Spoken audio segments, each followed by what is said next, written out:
السلام علیکم ورحمۃ اللہ وبرکاتہ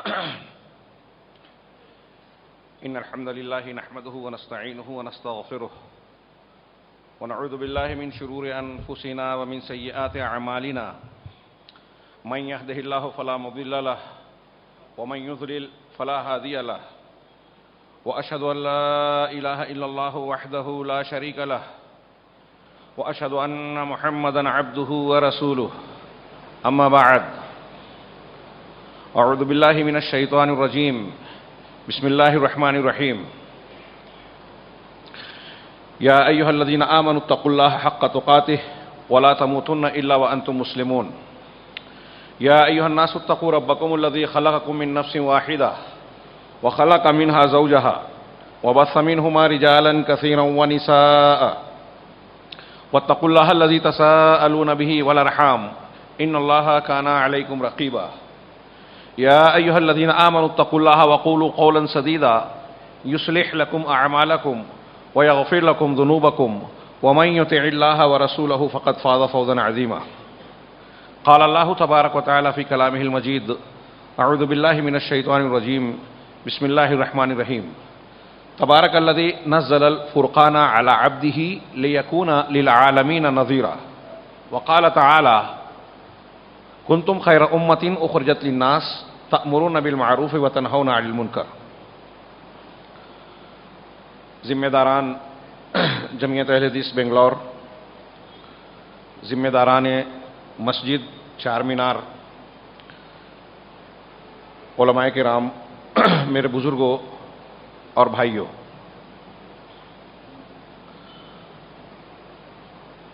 اللہ تبارک و تعالی نے اپنی ایک سنت بنائی ہے کہ اس دنیا میں انسانوں کو، ہمیں اور آپ کو جب اس نے امتحان کے لیے بنایا، پیدا کیا، یہاں اللہ کے مطلوب اس کی توحید کی تعلیم بھی موجود ہے فطرت میں بھی، اور آیات بھی اس کی نشانیاں اور دلیلیں بھی موجود ہیں، اور اس کے مقابلے میں دوسروں کی عبادات، توحید کی مخالفات بھی موجود ہیں۔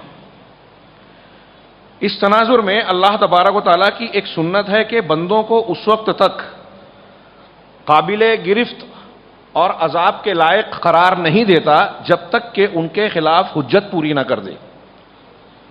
رسلا مبشرین و منذرین لئلا یکون للناس علی اللہ حجۃ بعد الرسل۔ اللہ تعالیٰ نے رسولوں کو بشارت دینے والا اور ڈرانے والا بنا کر بھیجا کہ نیک لوگوں کو بشارت دیں کامیابی کی، جنت کی، انعامات کی، بروں کو ڈرائیں اور ان کو دھمکی دیویں، بتا دیں کہ تمہارا انجام اچھا نہیں ہوگا اگر اسی پر گزر گئے۔ کیوں اللہ نے ایسا کیا؟ لئلا یکون للناس علی اللہ حجۃ بعد الرسل، تاکہ لوگوں کے پاس رسولوں کے آ جانے کے بعد اللہ کے مقابلے میں خلاف میں کوئی حجت، کوئی عذر نہ رہ جائے۔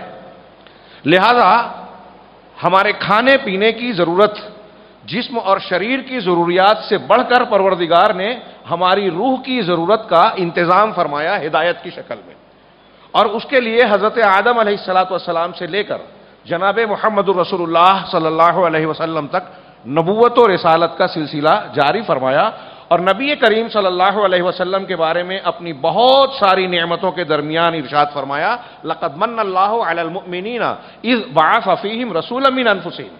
اللہ نے مومنوں پر یہ احسان کیا، بے شمار نعمتیں ہیں اللہ کی، لیکن جس نعمت کو بطور احسان پروردگار نے ذکر کیا وہ رسول کی بعثت ہے، کہ اللہ نے احسان کیا مومنوں پر کہ ان کے درمیان انہی کے جنس سے ایک رسول مبعوث فرمایا، رسول بھیجا۔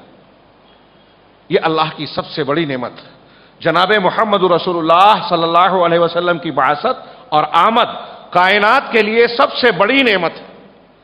آپ نے اپنے 23 سالہ دور نبوت میں قرآن کو پورا کا پورا امت کے سامنے بلکہ پوری کائنات کے سامنے پیش کیا، اور اللہ نے بتایا کہ یہ قرآن اس لیے نازل کیا گیا ہے آپ کو کہ لے تنذر بہ، کہ آپ اس کے ذریعے سے آپ یہ کہہ دیں لانذرکم بہ ومن بلغ، کہ اس قرآن کے ذریعے سے میں تم تمام لوگوں کو ڈراؤں انجام بد سے، اللہ تبارک و تعالیٰ کے عذاب سے، تم کو ڈراؤں اور ہر اس شخص کو ڈراؤں جس تک یہ قرآن پہنچے. ومن بلغ.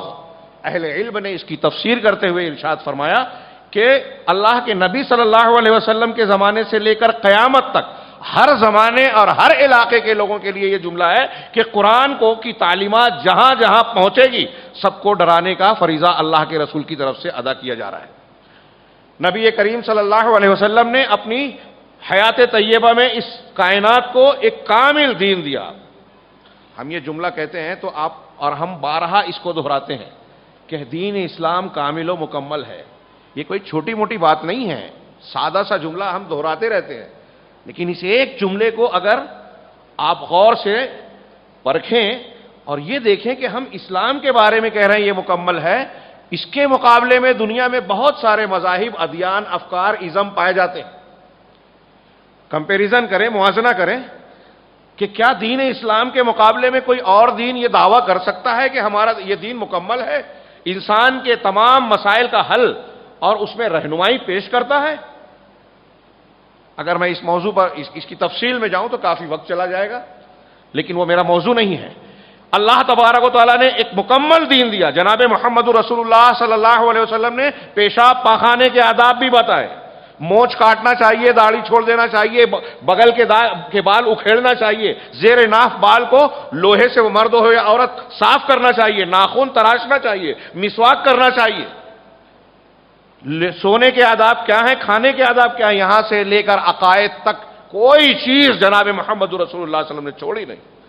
اور آپ نے ایسا واضح کامل دین بیان فرما دیا کہ ارشاد فرمایا ترکتکم علی المحجۃ البیضاء، میں نے تم کو ایک واضح اور روشن شاہراہ پر، صاف ستھرے راستے پر چھوڑا ہے. لیلھا کنہارھا، اس کی رات بھی دن کی طرح روشن ہے. کوئی یہ نہیں کہہ سکتا کہ ہمیں دین کی باتیں سمجھ میں نہیں آ رہی ہیں. نبی پاک صلی اللہ علیہ وسلم کی تعلیمات ہمارے لیے پیچیدہ ہیں، قابل فہم نہیں ہیں. اختلافات ہوتے ہیں تو یہ معلوم کرنا مشکل ہے کہ حق کیا ہے، سچ کیا ہے. یہ کوئی نہیں کہہ سکتا. نبی کریم صلی اللہ علیہ وسلم اگر کوئی کہے گا تو قرآن کے کئی ارشادات، کئی احادیث اور اس فرمان کا وہ انکار کر رہا ہے کہ رسول فرما رہے ہیں کہ اس کی رات بھی دن کی طرح روشن ہے. لا یزیغ عنہا الا ہالک، اس سے وہی منحرف ہوگا، ہٹے گا جو ہلاکت میں پڑنے والا ہے. صاف ستھرا راستہ اللہ کے نبی صلی اللہ علیہ وسلم کو دیا گیا. اور اللہ تبارک و تعالیٰ نے فرمایا یہ قرآن آپ پر نازل کیا گیا تاکہ آپ لوگوں کے سامنے بیان کریں. آپ نے اپنے اقوال سے، افعال سے قرآن کی تعلیمات کو مکمل کر کے دکھایا. پوری انسانی تاریخ کی سب سے کامل اور جامع ترین شخصیت جناب محمد رسول اللہ صلی اللہ علیہ وسلم. دنیا میں کوئی انسان، یہاں تک کہ انبیاء کرام کی زندگی بھی انسانوں کے پاس تاریخی اعتبار سے معتبر ذرائع سے محفوظ نہیں ہے. حضرت عیسیٰ علیہ السلام، حضرت موسیٰ علیہ السلام، حضرت عیسیٰ کے ماننے والے سب سے زیادہ ہیں. انسائکلوپیڈیا آف برٹانیکا کے عیسائی مصنفین اور پادری یہ اعتراف کرتے ہیں کہ اگر کوئی شخص حضرت عیسیٰ علیہ السلام کی زندگی پر کی تحقیق کرنا چاہے اور یہ جاننا چاہے کہ آپ نے زندگی میں کیا کچھ کیا، تو بہت محنت و کوشش کے بعد اسے حضرت عیسیٰ علیہ السلام کی زندگی کے صرف 50 دن ملیں گے، جو کہا جا سکتا ہے کہ یہ تاریخ معلوم ہوتی ہے زیادہ سے زیادہ 50 دن. حضرت موسیٰ علیہ السلام کی زندگی کے بارے میں دیکھیے، توریت، انجیل اور تاریخ ان کے کئی گوشوں اور کئی مرحلوں سے خاموش ہے، اس کی تفصیلات پیش نہیں کرتی کہ ان کے معاملات اپنی بیوی کے ساتھ کیسے تھے، تجارتی امور میں کیا تھے، طور پر جانے سے پہلے کی تفصیلات کیا ہیں، اور دنیا کے اور زندگی کے اور کئی گوشے. صرف جناب محمد رسول اللہ صلی اللہ علیہ وسلم کی حیات طیبہ اور سیرت مبارکہ ایسی ہے کہ آپ نے جس دن سے ولادت پائی اور جس دن وفات پائی، پوری زندگی کے ہر دن کے واقعات تاریخ کی پوری روشنی میں ہیں. کب آپ کے ساتھ کون سا معاملہ پیش آیا، بچپن کیسے گزرا، جوان کیسے ہوئے، کس کے ساتھ ملاقات ہوئی، کب سفر کیا، کب نبوت ملی، کب شادیاں ہوئی، کب کون سی آیت آپ پر نازل ہوئی، قرآن کے نزول کا سلسلہ کب سے شروع ہوا، کب تک رہا، کب کون سی جنگ ہوئی، کون سے معاملات ہوئے، کون سے معاہدے ہوئے، ساری تفصیلات تاریخ کی روشنی میں. یہ کیوں ہے؟ ایسے ہی ہے، یہ اللہ کا انعام ہے. کیوں ہے؟ اس لیے کہ جناب محمد رسول اللہ صلی اللہ علیہ وسلم کے بعد کوئی نبی آنے والا نہیں. آپ نے فرمایا حدیث میں کہ میرے بعد کوئی نبوت نہیں ہے، تمہارے بعد کوئی نئی امت نہیں ہے.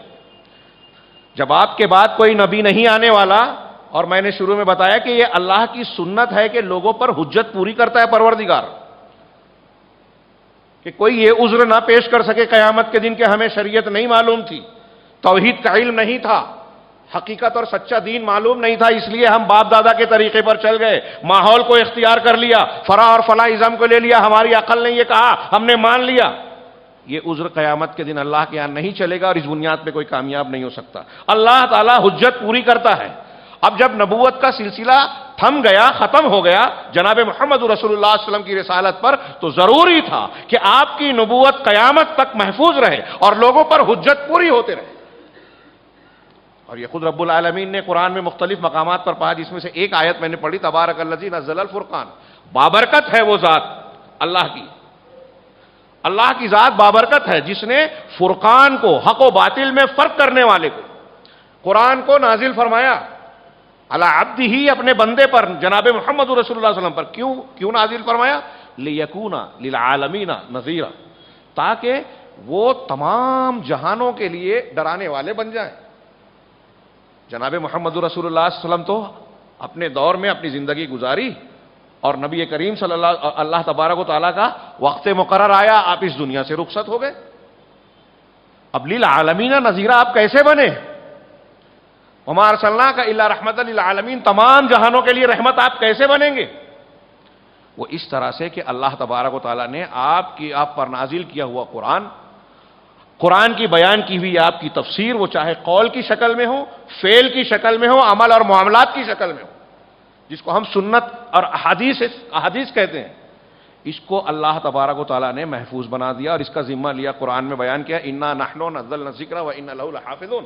ہم نے الذکر کو، قرآن اور قرآن کی تفسیر کو نازل کیا اور ہم ہی اس کی حفاظت کرنے والے ہیں۔ یہ حفاظت اللہ نے کیسے کی؟ فرشتوں سے کہا اس کی حفاظت کرو، کسی کتاب میں لکھ کر اس کو محفوظ بنا دیا کہ کسی خزانے کی طرح کسی الماری میں بند ہو، مقفل ہو، اس طرح اللہ نے محفوظ کیا؟ نہیں۔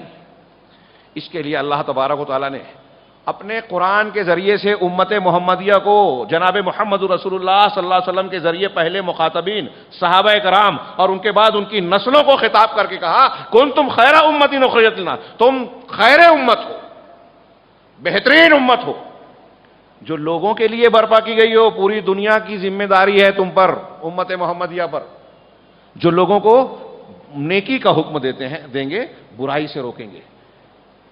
یہ قرآن کا ارشاد پوری امت محمدیہ کے لیے قیامت تک ہے۔ جناب محمد رسول اللہ صلی اللہ علیہ وسلم نے اس ارشاد اور ایسے کئی ارشادات کی روشنی میں تمہیداً یہ بات کہہ رہا ہوں، اس لیے تفصیل میں نہیں جا رہا ہوں، کہ یہ حکم قرآن و حدیث میں کئی جگہ دیا گیا۔ اللہ کے نبی صلی اللہ علیہ وسلم نے حجۃ الوداع کے موقع پر انتہائی قیمتی بیانات اور خطبہ بیان کرنے کے بعد کہا، فَلْيُبَلِّغِ الشَّاهِدُ الْغَائِبَ، جو حاضر ہے غائب کو پہنچا دے۔ یہ سلسلہ قیامت تک چلتا رہے گا۔ اللہ کے رسول صلی اللہ علیہ وسلم کے سامنے موجود صحابہ کرام تھے، اب انہوں نے جب غائبین کو پہنچایا، اپنے شاگردوں کو، تابعین کو، تو وہ ان کے لیے حاضر تھے، تابعین کے شاگرد ان کے لیے غائب تھے، ان تک پہنچانا ہے۔ یہ سلسلہ قیامت تک جاری رہے گا اور جاری ہے، اور یہی اللہ کا انتظام ہے۔ اور اس انتظام کی روشنی میں جناب محمد رسول اللہ صلی اللہ علیہ وسلم نے ایک حدیث بیان کی جو آپ نے بہت مرتبہ سنی ہے اور اس کی تشریحات بھی سنی ہوگی۔ بخاری اور مسلم میں مختلف الفاظ سے حضرت امیر معاویہ رضی اللہ تعالیٰ عنہ راوی ہیں ایک روایت کے، اس میں آپ نے فرمایا کہ جناب محمد رسول اللہ صلی اللہ علیہ وسلم فرماتے ہیں، لا تزال طائفۃ من امتی، میری امت کا ایک طبقہ مسلسل کنٹینیوسلی، لا تزال کا معنی ہے بغیر کسی گیپ کے، مسلسل، ظاہرین علی الحق، بعض روایتوں میں منصورین علی الحق، حق پر غالب رہے گا، قائم رہے گا، حق پر اس کی مدد کی جائے گی، وہ حق پر قائم رہے اس کے لیے مدد کی جائے گی۔ منصورین علی الحق لا یضرهم من خذلهم ولا من خالفهم حتی یاتی امر اللہ، جو ان کی مخالفت کرے گا اور جو ان کی مدد کو چھوڑ دے گا وہ ان کو نقصان نہیں پہنچا سکے گا۔ نقصان پہنچنا ایک چیز ہے، اللہ کی طرف سے آزمائشوں کا آنا دوسری چیز ہے۔ آزمائشیں نقصان نہیں ہے، اللہ کی نعمت ہے، اس سے بندے کے درجات بڑھتے ہیں۔ جو جتنا زیادہ ایمان والا ہے اس کو اتنی زیادہ اعلیٰ قسم کی آزمائش میں مبتلا کیا گیا، جیسا کہ آپ جانتے ہیں انبیاء کرام کو سب سے زیادہ آزمائش میں مبتلا کیا گیا۔ تو جو ان کی مدد چھوڑ دے گا، جو ان کی مخالفت کرے گا، وہ ان کو نقصان نہیں پہنچا سکے گا۔ یہ حق پر قائم رہنے والوں کے لیے جناب محمد رسول اللہ صلی اللہ علیہ وسلم کی طرف سے بہت بڑی تسلی ہے، بہت بڑی خوشخبری ہے کہ ہمیں اگر حق پر ہم قائم ہیں تو مخالفین کی کثرت کی وجہ سے ہمیں گھبرانا نہیں چاہیے۔ نبی صلی اللہ علیہ وسلم کی یہ گارنٹی ضمانت ہے کہ مخالفین ہمارا اگر حق پر ہیں تو نقصان نہیں پہنچا سکیں گے، یہاں تک کہ قیامت آ جائے گی۔ اللہ کے نبی صلی اللہ علیہ وسلم کا یہ ارشاد کرے قیامت تک ایک گروہ، ایک طائفہ، وہ چاہے طائفہ چھوٹی تعداد میں ہی کیوں نہ ہو، اکثریت اور اقلیت حق و باطل کی دلیل نہیں ہوا کرتی، ایک طائفہ قائم رہے گا۔ کون سا وہ طائفہ ہوگا جو حق پر قائم رہے گا؟ حق کیا ہے؟ قرآن حدیث صحابہ کا طریقہ، جیسا کہ بہت سی دلیلیں ہیں، اس میں میں نہیں جاتا، یہ حق ہے۔ کون سا گروہ اس پر قائم رہے گا؟ حضرت امام بخاری رحمہ اللہ فرماتے ہیں، امام ترمذی نے اپنے استاد امام بخاری سے نقل کیا کہ میرے استاد علی ابن مدینی، بہت بڑے محدث، امام جرح و تعدیل، امام بخاری کہتے ہیں ان کے بارے میں مستصغرت بنفسی الا امامہ، میں نے اپنے آپ کو اگر کسی حدیث کے معاملے میں کمتر سمجھا، چھوٹا سمجھا، تو یہ ابن مدینی ہے، علی ابن مدینی۔ علی ابن مدینی کہتے ہیں کہ ہم اہل الحدیث، اس حدیث کی تشریح میں کہتے ہیں کہ جو طائفہ حق پر قائم رہے گا وہ اہل الحدیث ہے، قیامت تک قائم رہے گا۔ اگر میں کہوں کہ یہ ایک جملہ جناب محمد رسول اللہ صلی اللہ علیہ وسلم کا اپنے دور سے لے کر قیامت تک کے لوگوں کی تاریخ اہل حدیث بیان کر دی تو غلط نہیں ہوگا کہ حق پر قائم رہنے والا، اب حق پر قائم رہنے کے لیے جن قربانیوں کی ضرورت ہے اس کو سیکھنے کی ضرورت ہے۔ حق کیا ہے؟ قرآن و حدیث۔ تو کون سا حق ہوگا جو قرآن و حدیث پڑھے گا، پڑھائے گا، قرآن و حدیث پر عمل کرے گا، قرآن و حدیث کی دعوت دے گا، قرآن و حدیث کو ویسے مانے گا، عقیدے میں، عبادت میں، معاملات میں، اخلاق میں، جیسے صحابہ کرام نے مانا تھا۔ یہ جو جملے میں کہہ رہا ہوں یہ قرآن و حدیث کی باتیں ہیں، منہج سلف کی تشریح میں آپ نے سنا ہوگا اہل علم سے کہ قرآن کہتا ہے ایمان ویسے لاؤ جیسے تم نے لایا، صحابہ کرام نے لایا۔ سابقون الاولون اور مہاجرین و انصار کی تعریف کر کے کہا کہ جو کامیاب وہ ہونے والے ہیں جو ان کی اتباع کرنے والے ہیں، تو ان کے طریقے پر جو قائم ہیں وہ اہل حق ہیں۔ علی ابن مدینی کہہ رہے ہیں وہ اہل الحدیث ہیں۔ امام احمد بن حنبل رحمہ اللہ نے اس حدیث کی تشریح میں کہا ان لم یکونوا اہل الحدیث فلا ادری من ہو، اگر یہ طبقہ اہل الحدیث کا نہیں ہے تو میں نہیں جانتا کہ وہ کون ہے۔ کیا شاندار انداز میں بیان کیا کہ حق پر قائم رہنے والا گروہ اگر اہل الحدیث نہیں ہے تو پھر مجھے نہیں پتا ایسے امام کو اہل حق کی تلاش میں کوئی دقت تھی، دلائل کی کوئی کمی تھی، شعور و فہم کی کمی تھی؟ وہ کہنا یہ چاہ رہے ہیں کہ بس یہی اہل الحق ہیں۔ تو میں یہ عرض کرنا چاہتا ہوں کہ اللہ کے نبی صلی اللہ علیہ وسلم کا یہ ارشاد اور اللہ تبارک و تعالیٰ کا وہ فرمان کہ ہم اس ذکر کو نازل کر کے اس کی حفاظت کرنے والے ہیں، ان دونوں کو ملا لیجئے کہ اللہ نے ذکر کی، قرآن و حدیث کی حفاظت کیسے کی پوری انسانی تاریخ میں، اس کی حفاظت کو بھی ایک بندوں کے، ایک انسانوں کے لیے ایک امتحان بنا دیا کہ کون ہے جو قرآن و حدیث کو سیکھنے، سکھانے، دوسروں تک پہنچانے کا حق ادا کرنے کی ذمہ داری لیتا ہے۔ جن لوگوں نے اس کی ذمہ داری کو قبول کیا وہ نبوی مشن پر کام کر رہے ہیں، اللہ تبارک و تعالیٰ کے وعدے کو پورا کرنے کے لیے اللہ تبارک و تعالیٰ کے مقرر کیے ہوئے، منتخب کیے ہوئے بندے ہیں کہ اللہ نے کہا قرآن و حدیث کی قیامت تک حفاظت کروں گا، اور ان بندوں کو توفیق دی کہ انہوں نے کھڑے ہو کر قرآن و حدیث کو اختیار کیا اور اس کی حفاظت کر کے دنیا تک پہنچانے کا بیڑا اٹھایا۔ اس کے راستے میں جو قربانیاں ہو رہی کی ضرورت پیش آ رہی ہے، وقت دیا، صلاحیتیں دی، دولت خرچ کی، محنت کی، دشمنوں کی مخالفت کو جھیلا، مخالفین نے مخالفت کی تو اس کا رد کیا، بادشاہ وقت نے اگر مسلک سلف کی مخالفت کی تو اس کے سامنے ڈٹ گئے، اڑ گئے کہ یہ حق ہے۔ کہیں احمد بن حنبل رحمہ اللہ کوڑے کھا رہے ہیں اور بعد میں اسی میں وفات ہو رہی ہے، کہیں امام مالک جو ہے ان کے مونڈوں کو اتار کے گدھے پہ بٹھا کے بازاروں میں گھمایا جا رہا ہے، اور وہ کہہ رہے ہیں نا من عرفنی فقد عرفنی، جس نے مجھے پہچانا پہچان لیا، جس نے نہیں پہچانا ومن لم یعرفنی فلیعرفنی، جو نہیں جانتا وہ پہچان لے۔ انا مالک ابن انس، میں مالک ابن انس ہوں، اور میں کہتا ہوں طلاق المکرہ لیس بشیء، زبردستی کی طلاق کوئی چیز نہیں ہے۔ اسی فتوے کو واپس لینے کے لیے جو ہے امیر وقت نے دباؤ ڈالا، خلیفہ نے، اور پھر جب نہیں واپس لیا تو اس کی وجہ سے سزا دی تھی۔ لیکن اس حالت میں بھی وہ بیان دے رہے ہیں. یہ میں صرف اشارہ کر رہا ہوں، صحابہ، تابعین، تبع تابعین، ائمہ حدیث، ان کی قربانیاں بھری پڑی. لیکن میرا عنوان ہے ہندوستان میں تاریخ اہل حدیث کے درخشاں پہلو. پوری تاریخ اہل حدیث پوری 14 صدیوں کی بکھری ہوئی تاریخ ہے. کسی ایک شہر کی تاریخ ایک مجلس میں بیان نہیں کی جا سکتی. کسی صاحب قلم نے، غالباً غلام رسول مہر صاحب نے یا کسی نے لکھا کہ 1857 کا جو معاملہ ہوا ہندوستان میں انگریزوں کے دور میں، جو تحریک آزادی کہلاتی ہے آغاز، جبکہ اس سے پہلے سے ابھی میں تذکرہ کروں گا، لوگوں نے قربانیوں کے میدان کو آباد رکھا تھا. صرف 1857 اور اس کے بعد کے واقعات پر انگریزی اور دنیا کے مصنفین نے اتنی کتابیں لکھی ہیں کہ اگر اس موضوع کو بیان کیا جائے، جمع کیا جائے، تو ایک موٹی ضخیم اور کئی جلدوں کی کتاب تیار ہو جائے گی. تو بھلا مجھ جیسا کم علم مختصر سے وقت میں تاریخ اہل حدیث کو اور اس کے درخشاں پہلو کو کیسے سمیٹ سکتا ہے؟ یہ ایک انتہائی روشن تاریخ ہے اور ہمیں اور آپ کو یہ جاننا چاہیے.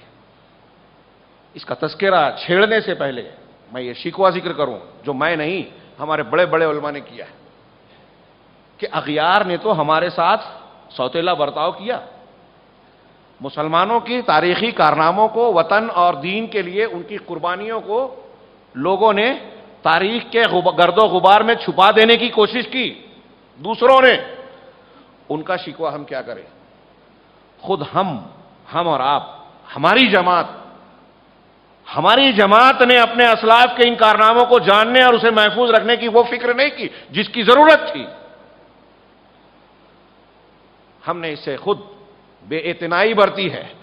اور جب کوئی قوم اپنی تاریخ کو فراموش کر دیتی ہے، اپنے آپ کو بھول جاتی ہے، اپنی تاریخ سے ہم رشتہ کاٹ لیں، اگر علامہ احسان علی ظہیر کا جملہ یاد آ رہا ہے کہ اگر تم نے اپنے اسلاف اور اپنی تاریخ کو، ان کی قربانیوں کو یاد نہیں رکھا تو تم دنیا میں پنپ نہیں سکتے، ترقی نہیں کر سکتے. بڑا گہرا جملہ ہے، اگر تشریح کرنے جائے کہ ایسا کیوں کہا. تاریخ کو جاننے سے آدمی اپنے آپ کو، اپنی تاریخ کو، اپنی حیثیت کو پہچانتا ہے، اپنے مقام کو جانتا ہے. ہم منہجی فکری طور پر اس قوم کے وارث ہیں جس نے لا تزال طائفۃ من امتی کے اس خوشخبری اور اس جاں فضا لقب کو پانے کے لیے پوری تاریخ میں ہر قسم کی قربانیاں دی، بے مثال قربانیاں دی. اللہ تبارک و تعالیٰ نے جب یہ فرمایا، میری پہلی باتوں کو میں سمیٹوں جوڑ کے، کہ اللہ تعالیٰ حجت پوری کرتا ہے. ایک جملہ، پوری کائنات کے لیے نبی کریم صلی اللہ علیہ وسلم کو نذیر بنایا، تو پوری کائنات میں، عالمین میں ہندوستان بھی داخل ہے. ظاہر سی بات ہے اللہ کا یہ ارشاد ہندوستانیوں کے لیے بھی ہے. تو ہندوستان میں بھی قرآن و حدیث کی تعلیم پہنچے گی. یہاں اسے اختیار کرنے والے، اس پر عمل کرنے والے، اس کی خدمت کرنے والے پیدا ہوں گے. گویا اللہ کا یہ ارشاد کر للعالمین نذیرا لا تزال طائفۃ من امتی کنتم خیر امۃ اخرجت للناس، یہ سارے ارشادات ایک دوسرے کی تفسیر کر کے تاریخ اہل حدیث کو بھی سمیٹے ہوئے. اور پوری دنیا میں یہ اہل حدیث پائے جائیں گے، اہل حق یعنی حق پہنچے گا، کیونکہ اللہ کی سنت ہے کہ وہ حجت پوری کرتا ہے. اب عمومی تاریخ کو چھوڑ کر ہندوستان کا صرف ابتدائی دور کا کچھ تذکرہ ہلکا سا، اور اس کے بعد اصل ذکر کریں گے. اسلام ہندوستان میں عہد صحابہ میں پہنچ چکا تھا، متعارف ہو چکا تھا. آپ لوگ بارہا سنے ہوں گے، ساؤتھ انڈیا کے لوگ ہیں آپ، کہ پہلی مسجد ہندوستان کی کیرلا میں پائی جاتی ہے. کہتے ہیں کہ وہاں کا موپلا قبیلہ، موپالا یا موپلا، کچھ لوگ الگ الگ لکھتے ہیں، وہ کیرلوی زبان کا لفظ ہوگا، سب سے پہلے مسلمان ہوا تھا. انہی کے بارے میں کہتے ہیں کہ وہاں کے مردوں کا انتقال ہوا، کچھ عورتوں کو بھیجا گیا جہاز پہ، اور اس کو یہاں کے راجا نے رکھا تو حجاج بن یوسف نے محمد بن قاسم کو بھیجا. اس سے پہلے صحابہ کرام کے قافلے آئے تھے. اللہ کے رسول صلی اللہ علیہ وسلم نے غزوۃ الہند کی جو بشارت دی تھی کہ مجھے ہندوستان کی طرف جو غزوہ کرے گا اس کے لیے جنت کی بشارت، تو کئی صحابہ، راوی حدیث حضرت ابو ہریرہ رضی اللہ تعالیٰ عنہ کہتے ہیں کہ میں اس کی خواہش رکھتا تھا کہ کوئی غزوہ، کوئی لشکر اگر ہندوستان کی طرف جائے تو میں اس میں شریک ہوں، تاکہ اس خوشخبری کا میں مستحق بنوں. حضرت عمر فاروق کے زمانے میں ایک لشکر تیار ہوا لیکن وہ نکل نہیں سکا، حضرت ابو ہریرہ نے تیاری کی تھی. لیکن اسی زمانے میں حضرت عثمان بن حکم اور ان کے بھائی کچھ صحابہ کرام کے ساتھ ساحلی راستے سے گجرات کے ساحل پر آئے اور وہاں لوگوں سے معاملہ کیا. بعض محققین نے ہندوستان میں تشریف لانے والے صحابہ کرام کی تعداد گن کر لکھی ہے تو شیخ غازی، عزیر اور دوسرے بعض لوگوں نے 18 کی تعداد، کچھ کہتے ہیں کہ 20 کی تعداد ہوتی ہے. 18-20 صحابہ کرام یہاں آئے. صحابہ کرام جو آئے تھے ان کا مسلک کیا تھا؟ ظاہر سی بات ہے کہ ان کا مسلک قرآن و حدیث تھا، اور صحابی بذات خود صحابہ کرام کلہم عدول ما انا علیہ و اصحابی کا اللہ کے رسول کا ارشاد کہتا ہے کہ اہل حق وہ ہیں جو اللہ کے نبی کی سنت اور صحابہ کے طریقے پر ہو. کوئی مسلک نہیں تھا، کوئی انحراف نہیں تھا. اس لیے پہلا اسلام، اللہ خالص اسلام صحابہ کے ذریعے سے آیا، اگرچہ اس وقت اسلام کو قبول کرنے والوں کی تعداد محدود تھی. پھر 92، 96، 94 مورخین الگ الگ سن بتاتے ہیں. کوئی 95 کہتا ہے، کوئی 96 ہجری میں محمد بن قاسم رحمہ اللہ کا قافلہ لشکر آیا. ان کی عمر بتاتے ہیں 17 سال. حجاج بن یوسف کی طرف سے بھیجے گئے، جو سندھ کے علاقے میں آئے، منصورہ کا شہر جو آج پاکستان میں ہے بسایا، اس علاقے میں آئے اور جو اپنی کارگزاریاں ہیں وہ انجام دی. واپس ان کو گرفتار کر لیا گیا، بلا لیا گیا. وہاں خلیفہ بدل گیا تو ان کو بلایا گیا. جب وہ لوٹنے لگے تو ہندوستان کی اس وقت کی بولتے ہیں کہ خواتین باہر نکل کے کہتے تھی کہ آپ یہاں سے مت جاؤ، آپ ہمارے لیے دیوتا ہو، آپ کے آنے سے ہمیں انصاف ملا، ہماری عزتوں کو حفاظت ملی. محمد بن قاسم کا یہ لشکر جو آیا تھا اس وقت بھی نہ حضرت امام ابو حنیفہ رحمہ اللہ کا مسلک تھا، نہ امام مالک کا، نہ تصوف نے اپنی جو ہے پرزے پھیلائے تھے، پرزے پھیلائے تھے، بہت بعد میں پیدا ہوا. یہ تو عباسیوں کے دور میں پیدا ہوا. کوئی دوسرا مسلک نہیں تھا، قرآن و حدیث کا مسلک تھا. اور سیاحین نے یہ تاریخ میں لکھا ہے، بشار المقدسی اور دوسرے کئی لوگوں نے، کہ پاکستان اور سندھ کے علاقوں میں جو مسلمان 300 سال تک غالب رہے تو وہاں جو مسلمان تھے وہ اہل الحدیث تھے. بعض نے کہا کہ وہ اہل ظاہر یا اہل الحدیث تھے، اور جو غیر مسلم تھے وہ بت پرست تھے. لیکن ان عرصوں میں اہل علم اور مسلمانوں میں ممتاز شخصیات کی قلت رہی. غزنوی بادشاہ کے زمانے تک ہندوستان پر فکری اعتبار سے اس سے پہلے ایسے بگاڑ نہیں آئے تھے جو بعد میں آئے. غزنوی کے زمانے سے تورانی فکر کا غلبہ ہو گیا. پہلے یہ فکر تھی جو صحابہ کرام اور تابعین کے ذریعے آئی. تربیت کم ہوئی، تعلیم کا نظام کم تھا، اس لیے بعض علاقوں میں، دور دراز کے علاقوں میں اگر کچھ لوگ مسلمان ہوئے بھی تو ایسا معاملہ ہوا کہ مسلمان ہونے کے بعد انہیں اسلام کی تفصیلی تعلیمات نہ ملنے کے سبب بعض پرانے طور طریقے، عادات و اطوار انہوں نے اختیار کر رکھے. آج بہت سارے مسلمانوں میں جو ہندوانہ عقائد اور ان کے جیسے تہوار، ان کے جیسے فلسفے اور عقائد ملتے ہیں مرنے کے بعد 30واں 40واں اور فلانا جو ہندوؤں میں ہے وہ ہمارے ہاں نام بدل کے ہے. اور بہت ساری ایسی مشابہتیں جو ملتی ہیں تو کچھ لوگ یہی توجیہ بیان کرتے ہیں کہ یہ بعض مسلمان جو اسلام میں داخل ہو گئے بعد کے زمانوں میں بھی، لیکن ان کی صحیح اسلامی تربیت، اسلامی عقیدے اور منہج کی تعلیم و تربیت نہیں ہو سکی، اس لیے وہ اپنے سابقہ طور طریقوں کو مسلمان ہونے کے بعد اسلام کے نام سے اختیار کرنے لگے اور اسی کو دین اسلام سمجھ لیا. مختلف ادوار آئے، ان کی تفصیل میں نہیں جاتا. علاء الدین خلجی کے زمانے میں کہتے ہیں کہ یمن کے ایک عالم، اکبر شاہ نجیب آبادی رحمہ اللہ نے ذکر کیا، یمن سے ایک عالم آئے، صاحب حدیث تھے، حدیث کی کتابوں کا گٹھر لے کر. انہیں لاہور یا ملتان میں پتہ چلا کہ میں دلی جا رہا ہوں تعلیم دینے حدیث کی، لیکن وہاں تو معاملہ ایسا ہے کہ اللہ کے رسول صلی اللہ علیہ وسلم کی حدیثوں کے بجائے یہ جو دنیا دار اور کم علم قسم کے مولوی ہیں ان کے فتووں پر عمل کیا جاتا ہے، اور اس کو لوگ اختیار کرتے ہیں دین سمجھ کر. اور جو مسلمانوں کا بادشاہ ہے، خلیفہ ہے، وہ خود جمعہ اور جماعت میں شریک نہیں ہوتا. تو وہاں سے انہوں نے ایک خط لکھا بادشاہ کے نام ملتان سے اور کہا کہ میں یہاں آیا تھا اس مقصد کے تحت. علامہ برنی نے ذکر کیا ہے اور علامہ اکبر شاہ نجیب آبادی نے اس کو نقل کیا ہے باب زوال ملت اسلامیہ نامی کتاب میں. پورا لمبا خط ہے، پڑھیے، اس میں ایک تاریخ کا، اس دور کا ایک نقشہ بنتا ہے. کہ میں اس مقصد سے یہاں آ رہا تھا کہ رسول اللہ صلی اللہ علیہ وسلم کی احادیث کو یہاں عام کروں گا، لیکن مجھے پتہ چلا کہ تم خود جمعہ جماعت میں نہیں آتے، اور میں تمہارے شہر کے بارے میں ڈرتا ہوں کہ ایسا شہر جہاں اللہ کے رسول صلی اللہ علیہ وسلم کی احادیث کو چھوڑ کر رسول اللہ صلی اللہ علیہ وسلم کی حدیثوں کے مقابلے میں علماء کے فتویٰ اور روایتوں پر، جھوٹی روایتوں پر عمل کیا جاتا ہے، وہ کسی بھی وقت اس شہر پر اللہ کا عذاب آ سکتا ہے۔ انہوں نے اس خط میں لکھا اور کہا اسی وجہ سے میں واپس جا رہا ہوں۔ تو یہاں بعض علماء، تابعین، تابعین 25 سے زیادہ آئے، آتے رہے، قرآن و حدیث کی تعلیم اپنی اپنی طاقت اور بساط کے مطابق مختلف علاقوں میں پھیلاتے رہے۔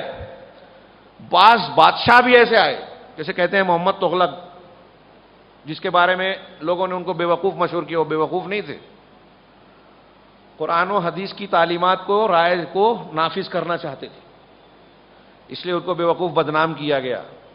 اس وقت کے جو صوفی روایت پرست علماء، کٹ علماء جو باقاعدہ عالم نہیں تھے لیکن لوگوں میں اپنی دین کی دکان چلاتے تھے، وہ مخالفت کرتے تھے کہ قرآن و حدیث کا دین قائم ہوا تو ہماری دکان بند ہو جائے گی۔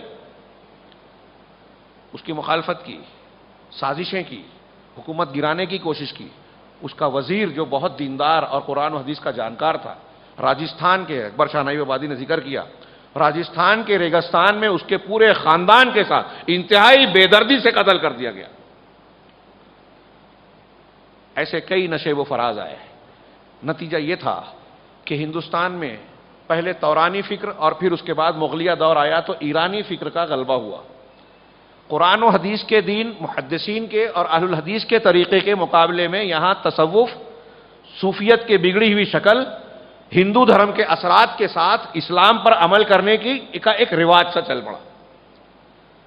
ایسے ماحول میں آگے چل کر جو قرآن و حدیث کی شمع، ہر دور میں اللہ تبارک و تعالیٰ نے حجت پوری کرنے کا کچھ نہ کچھ سامان ضرور فرمایا، کسی نے کم کسی نے زیادہ۔ بعض ایسے بھی بزرگان گزرے ہیں جو ایک طرف تصوف سے بھی جڑے ہوئے تھے، دوسری طرف قرآن و حدیث کی بھی تعلیم دیتے تھے، ان کے بارے میں الگ الگ لوگوں کے الگ الگ تبصرے، جیسے شیخ احمد سرہندی وغیرہ، کہ بہت ساری مشرکانہ طور طریقوں کو اور غلط سلط بدعات و خرافات کو انہوں نے رد کیا، مخالفت کی، لیکن دوسری طرف وہ تصوف سے بھی جڑے رہے۔ شاہ ولی اللہ کا دور آیا، جب اورنگزیب کے زمانے کے بعد مسلسل مغلیہ دور میں ہندوستان میں ادبار، تنزلی، معاشرے کے اندر خرابیاں پیدا۔ اکبر کے زمانے میں کتنا خراب حال تھا۔ اکبر نے خود ایک نیا دین ایجاد کر لیا تھا، دین الہی۔ دین الہی کے نام سے وہ سورج کی پوجا بھی کرتا تھا، منگل یا بدھ کے دن۔ اس دن جو ہے گائے کاٹنا منع تھا، سور کو پال رکھا تھا، حج کو منسوخ قرار دے دیا گیا تھا۔ اس کے جو سب سے بڑا وزیر تھا وہ فیضی، یا کیا بولتے ہیں وہ، ابو الفضل، یہ مفتی صاحب، یہ حنفی مسلک کے اس ہیلے پر جو ہم سنتے ہیں اس پر عمل کرتے تھے کہ زکوٰۃ خزانے جمع کر لو، زکوٰۃ فرض ہونے کے لیے جب سال گزرے گا مال پہ تب زکوٰۃ دینی ہوگی، تو یہ 11 مہینہ میرے پاس رہے گا، 12واں مہینہ پورا ہونے سے پہلے بیوی کو ہبہ کر دیا۔ اب بیوی کو جب ہبہ کر دیا تو اب میں مالک نہیں رہا، بیوی مالکن ہو گئی، تو اب اس پر زکوٰۃ سال گزرنے کے بعد فرض ہو گئی، لیکن اب اس کے پاس جب 11 مہینہ ہو گیا تو اس نے شوہر کو ہبہ کر دیا۔ یہ سلسلہ کتاب الحیل کا، یہ سلسلہ میں تنقیص نہیں کر رہا ہوں، یہ کتابوں میں موجود ہے، اور وہ اس پر مر گیا، اس کے گھر کو کھودا گیا تو 3-4 دیگچی بھر کے خزانے نکلے۔ کیا مطلب؟ تو ایسا بگاڑ آ گیا تھا، بیواؤں کی شادیاں نہیں ہوتی تھی، سنتوں کو ترک کر دیا گیا تھا، پھونک جھاڑ، گنڈے تعویذ کے کام چلتے تھے، قرآن کو بند کر کے طاق میں سجا دیا گیا تھا۔ قرآن پڑھنا پڑھانا تو دور کی بات، اس کا ترجمہ تو سوچا بھی نہیں جا سکتا تھا کہ قرآن ہمارے سمجھنے کی چیز ہی نہیں ہے۔ دین کے نام پر کچھ رسوم و عادات کام کرتی تھی، فرائض کا برا حال تھا تو سنن و نوافل کا کیا حال ہوگا؟ بیواؤں کی شادیاں ہندوؤں کی طرح، ہندو سماج کی طرح نہیں ہوتی تھی۔ ایسے میں شاہ ولی اللہ کا دور آیا۔ سن 1600 میں انگریز آئے ایسٹ انڈیا کمپنی کے نام پر، اور انہوں نے دھیرے دھیرے، میں اس تفصیل میں نہیں جاتا کیونکہ وہ موضوع سے تاریخ کے درخشاں پہلو بیان کرنا ہے ہمارے۔ شاہ ولی اللہ محدث دہلوی، یہ محدث بھی تھے، ان کے والد ایک بڑے عالم شاہ عبد الرحیم، وہ مدرسہ چلاتے تھے دلی میں، یہ خود بڑے عالم، اور عرب میں جا کر انہوں نے بعض علماء سے سند اجازہ اور حدیث سیکھی اور کتب ستہ کی تعلیم حاصل کر کے آئے، فکری اور منہجی طور پر یہ محدثین کی صف میں اور ان کے فکر کے حامل ہو گئے۔ مولانا اسماعیل صاحب سلفی گجران والا، جو ہندوستان پاکستان کے تقسیم ہونے کے بعد پہلے سیکریٹری ناظم بنے پاکستان کی جمعیت کے، بڑے زبردست عالم تھے، ان کی ایک کتاب ہے شاہ ولی اللہ کی مسائی، ہندوستان کے نام بھول رہا ہوں، بڑا مشہور کتاب ہے، مارکیٹ میں اویلیبل ہے، یعنی اسلام کی جو تاریخ انہوں نے بیان کی، اور شاہ ولی اللہ محدث دہلوی کی مسائی جمیلہ، ان کی کوششوں کا بڑی ایک کتاب پڑھنی چاہیے، خاص طور سے طلبہ کو اور دین سے ہندوستان کی تاریخ یا تاریخ اہل حدیث سے ذوق رکھنے والوں کو کتاب پڑھنی چاہیے۔ تو انہوں نے شاہ ولی اللہ کی تحریک پر بات کی، لیکن ایک طرف ان کا تصوف سے بھی تعلق تھا، اور ان کی شخصیت کو ہمارے یہاں ہندوستان میں لوگوں نے متنازع بنا دیا۔ دیوبندی حضرات بھی ان کو مانتے ہیں، لیکن کہتے ہیں کہ وہ تقلید کے حامی تھے، جبکہ انہوں نے اپنے آخری وقت کی وصایا میں، بڑا معتدل قلم تھا ان کا، اور عربی ان کی عربوں کی طرح تھی، بہت زبردست، ان کی کتابیں آج بھی موجود ہیں، بعض مدارس میں پڑھائی جاتی ہیں، حجت اللہ وغیرہ۔ تو انہوں نے اپنی وصیتوں میں اپنے شاگردوں کو اور اولاد کو وصیت کی کہ مسلک اختیار کرنا تو محدثین کرام کا مسلک اختیار کرنا، فقہا کا نہیں، صوفیوں کا نہیں، محدثین کا مسلک اختیار کرنا۔ یہ میں دلیل اس بات کی دے رہا ہوں کہ فکری طور پر وہ محدثین کے منہج پر یا اہل الحدیث کے طریقے پر تھے، اور انہوں نے اپنی کتابوں، تحریروں، دروس اور مجلسوں میں خوب اس کو چرچا کیا۔ حجت اللہ البالغہ میں بڑی ہمت سے لکھا کہ رفع الیدین کرنے والا میرے نزدیک نہ کرنے والے سے بہتر ہے۔ کیوں؟ اس لیے کہ رفع الیدین کے اس بات کی، رکوع میں جانے اور رکوع سے اٹھنے والا، ہندوستان میں اس کو ترک کیا جاتا تھا حنفی مسلک کے اعتبار سے، اس کی مخالفت کرنے کی ہمت نہیں تھی۔ شیخ احمد فاخر الہ آبادی نے دلی میں نماز پڑھی ایک مرتبہ جا کے، کٹر شاہ ولی اللہ کے ہم اصل تھے، رفع الیدین سے نماز پڑھ لی، لوگوں نے گھیر لیا کہ تم نے یہ الگ عمل کیا کیا، کہا یہ سنت رسول سے ثابت ہے، مارنے جا رہے تھے، ایک عالم کہا میں عالم دین ہوں اور میں جانتا ہوں یہ اللہ کے رسول صلی اللہ علیہ وسلم کی سنت ہے، حدیثوں میں موجود ہے، تم کتابیں لاؤ میں بتاتا ہوں۔ کہا ہم ایسے نہیں مانیں گے، ہم عالم نہیں ہیں، ہمارے یہاں ہندوستان میں، ہمارے دلی میں بڑے عالم ہیں شاہ ولی اللہ، چلیں اگر وہ تو آپ کی بات کی تائید کر دے تو ہم آپ کو چھوڑیں گے۔ پہنچے، سوال کیا، یہ ایسا ایسا عمل کیا، اور کہتے ہیں کہ اللہ کے رسول صلی اللہ علیہ وسلم کی سنت ہے، حدیثوں میں موجود ہے، کیا یہ صحیح ہے؟ شاہ ولی اللہ نے کہا کہ ہاں صحیح بات ہے، حدیثوں میں ہے۔ ان کی جان چھوٹی، چھوڑا گیا، وہاں سے نکل گئے۔ تو شاہ علامہ فاخر نے کہا شاہ ولی اللہ سے کہ بھائی آپ جب جانتے ہیں، آپ کے علم میں ہیں، آپ خود صاحب علم آدمی ہیں، اور آپ نے مجھے میری تائید بھی کی، تو پھر آپ عمل کیوں نہیں کرتے؟ تو کہا میں عمل کر لیتا تو آج آپ کو بچا نہیں پاتا۔ اس میں مجھے ایک لطیفہ یاد آ رہا ہے، یعنی واقعے کا لطیفہ، واقعہ ہوا، کوئی رفع الیدین بولتے تھے نا کہ اگر ہندوستان میں حالت یہ تھی کہ کسی مسجد میں اگر کوئی صاحب آمین بالجہر کرتا تھا تو اس پر رفع الیدین کیا جاتا تھا، آمین بول دے تو اس کو مارا جاتا تھا۔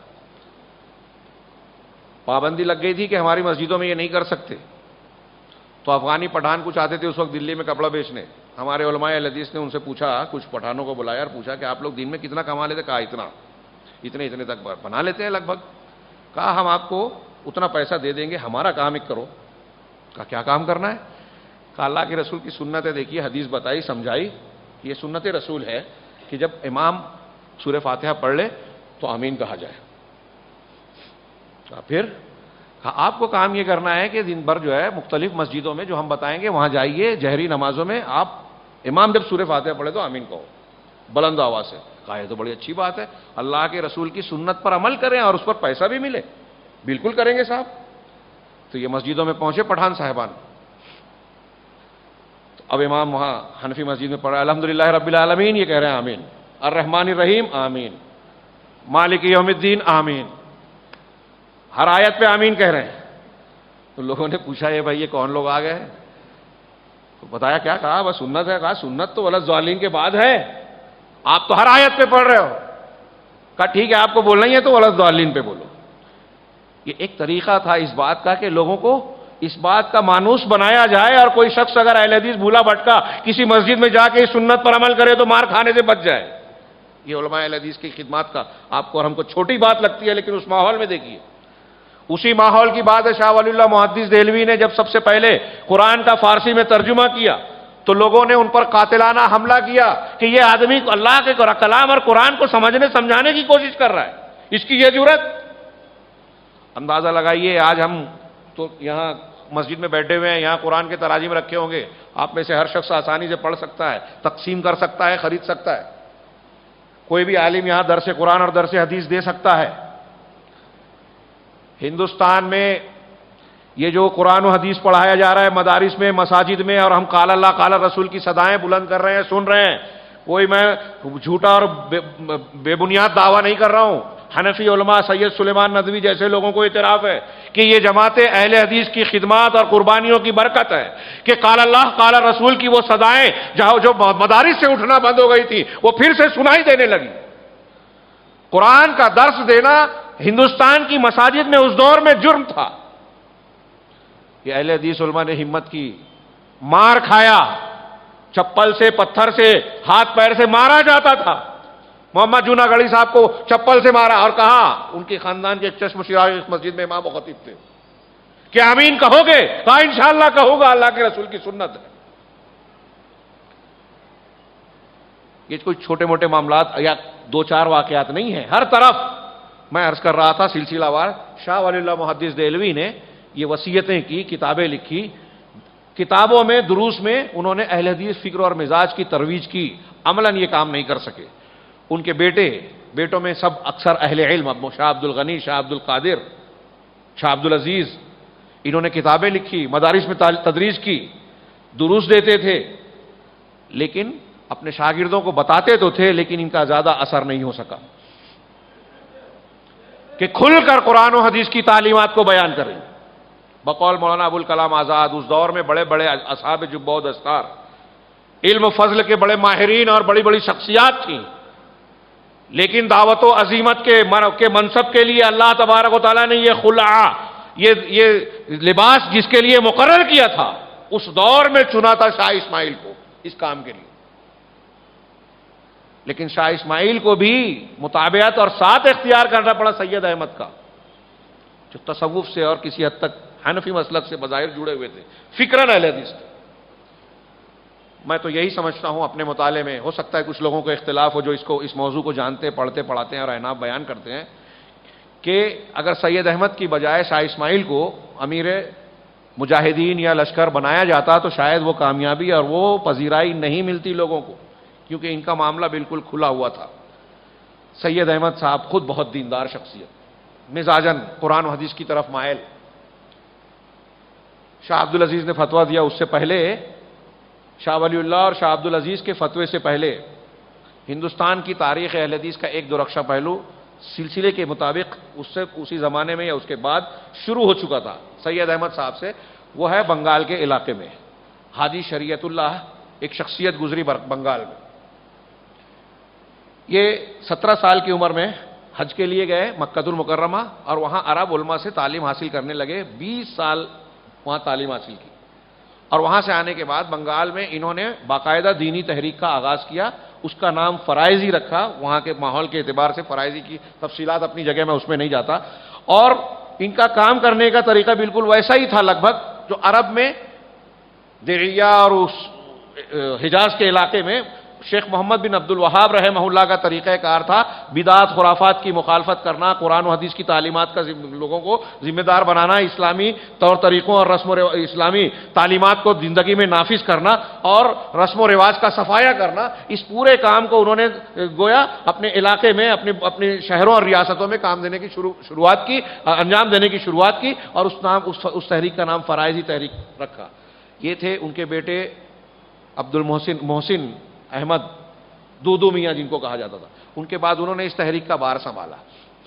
ان لوگوں نے اس علاقے میں زمینداری اور مالگزاری چلتی تھی، ان کا جبر چلتا تھا، ٹیکس اور لگان جو انگریزوں نے بھی لگا رکھا تھا۔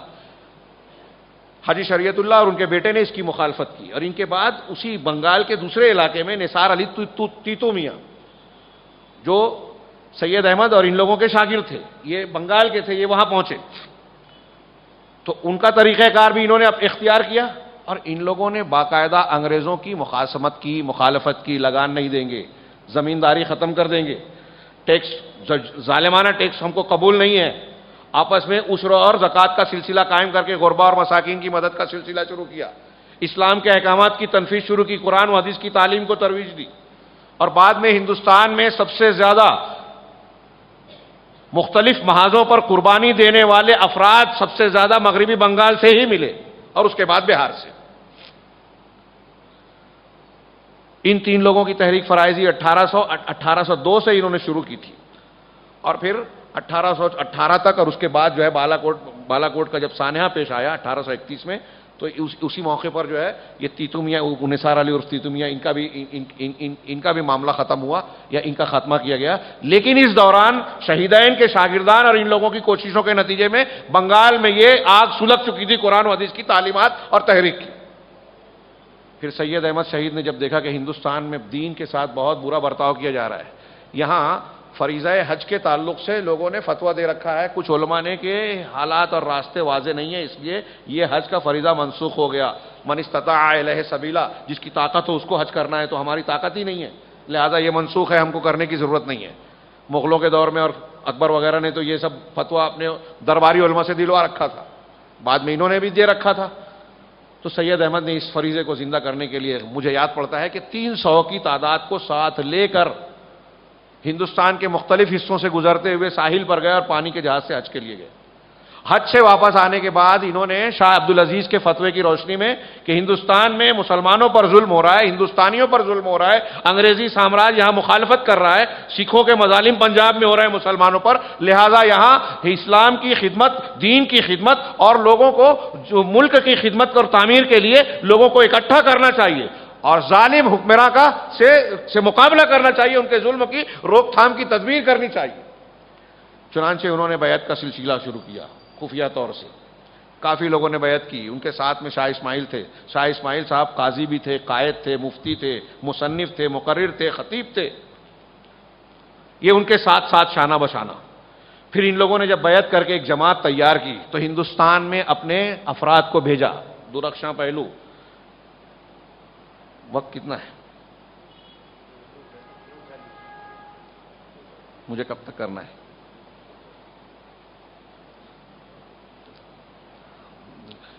تو میں اگر تفصیل سے بیان کرتا ہوں تو کافی وقت ہو جائے گا، سمیٹو بات کو۔ تو ان لوگوں نے بیعت لی، اور پھر کئی حکمتوں کے تحت، میں اختصار سے کام لے رہا ہوں، کئی حکمتوں کے تحت اپنا مرکز ہندوستان کا جو صوبہ سرحد کہلاتا تھا، غیر منقسم ہندوستان میں صوبہ سرحد جو آج پاکستان کا علاقہ ہے اور کچھ حصہ افغانستان سے لگا ہوا ہے، یہ پہلے بھی مشکل تھا، آج بھی مشکل ہے، یہاں قبائلی زندگی جی جاتی ہے، یہاں انگریزوں کا دخل نہیں تھا۔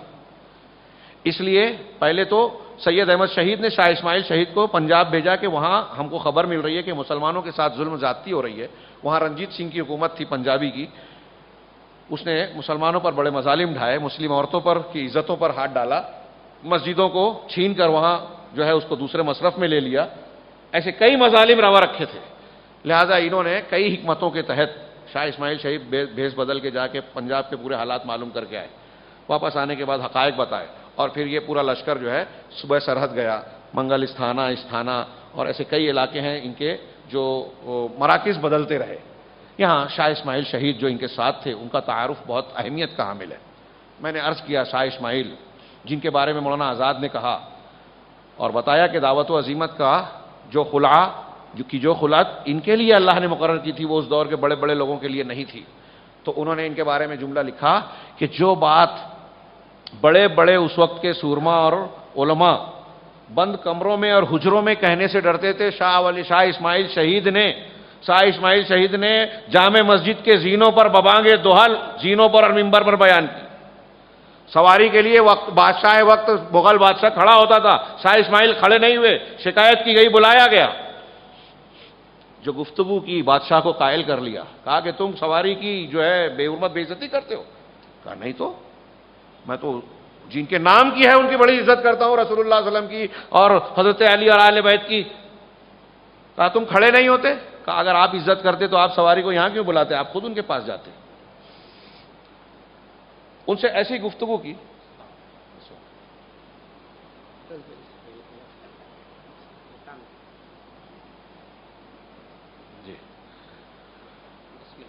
بہرحال شاہ اسماعیل شہید نے بادشاہ سے کیا، ایک طرف طوائف کے کوٹھوں پر گئے بھکاری بن کر، ان سے کہا کہ صدا سنا کہ میں بھیک لیتا ہوں، ایسے نہیں لیتا. گئے وہاں کی جو بڑی خاتون تھی ان سے کہا کہ ساری طوائفوں کو بلاؤ، سب کو سناؤں گا، پھر لوں گا. جب وہ سب آ گئیں تو ان کے سامنے ایمان کی بات، آخرت کی، جنت و جہنم کی بات ایسے دل نشین انداز میں بیان کی کہ کوئی طوائف وہاں موجود نہیں تھی جو روئی نہ ہو. اللہ کے عذاب سے ڈرایا اور کہا کہ یہ تم جو پیشہ اختیار کیے ہوئے ہو یہ اللہ سے خوف، اللہ تبارک و تعالیٰ کے غضب اور عذاب کا باعث بن سکتا ہے. ساری طوائفوں نے وہیں توبہ کی. ایک طرف وہ ضرب و حرب کے بھی ماہر تھے، آگرہ سے دلی تک تیراکی کر لیتے تھے، گرم پتھر پر مشق کرتے تھے. تفصیل نہیں ہے، بہت تھوڑا وقت بچا ہے میرے پاس. انہوں نے کتاب لکھی تقویت الایمان. ہندوستان میں اس کتاب کے ذریعے سے 2 4 5 6 7 8 اور 1000 2000 نہیں، لاکھوں لوگوں نے عقیدے کی اصلاح کی ہے. ان کو گالیاں بھی اتنی ہی دی جاتی ہے اس کتاب کی وجہ سے. ظاہر سی بات ہے بدعتی گالیاں دیں گے. لاکھوں لوگوں نے اصلاح کی. عرب دنیا میں کتاب التوحید محمد بن عبد الوہاب کی جس طرح کارگر رہی، ویسے تقویت الایمان ہندوستان میں شاہ اسماعیل شہید کی کتاب نے کام کیا، تصنیف و تالیف کا کام بھی کیا. پھر وہاں جب اس علاقے میں گئے تو سکھوں سے کم 8 بڑی جنگیں لڑی، کبھی زک اٹھائی، کبھی شکست دی، مسلمانوں کو مظالم سے نکالا، جمعیت منظم کی، سرحد میں جو ہے اسلامی حکومت کے طور پر ایک پورا نظام قائم کیا، ولایت اور عمرہ مقرر کیے، عشر کا اور زکوٰۃ کی اجتماعی وصولی کا نظام قائم کیا، ہر علاقے میں سردار اور امام مقرر کیا، ان کی ذمہ داریاں مقرر کی. ہندوستان میں زیر زمین خفیہ اپنے رابطے قائم کیے اور ان کے ذریعے سے پیسوں کی ترسیل کا، زکوٰۃ کی ترسیل کا اور اس کے علاوہ افراد اور رنگ روٹ کی ترسیل پہنچانے کا ایک خفیہ نظام قائم کیا، جس کی تفصیل آپ پڑھیں گے تو حیرت زدہ رہ جائیں گے کہ اس زمانے میں کیسی رازداری برتی گئی.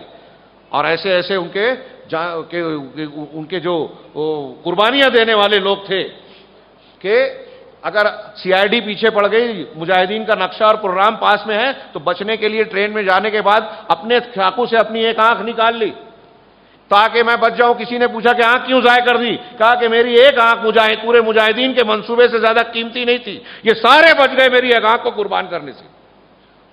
ایسے مخلصین کا دور جن کے بارے میں علی میاں ندوی رحمہ اللہ کہتے ہیں کہ سیدین اور ان کے شاگردوں نے، ان کے دور کے ان کے تربیت یافتگان نے اس ہندوستان میں اس زمانے میں جو قربانیاں پیش کی، تاریخ کا جو روشن کردار نبھایا ہے، اس سے عہد اول کے صحابہ اور تابعین کی یاد تازہ ہو جاتی ہے.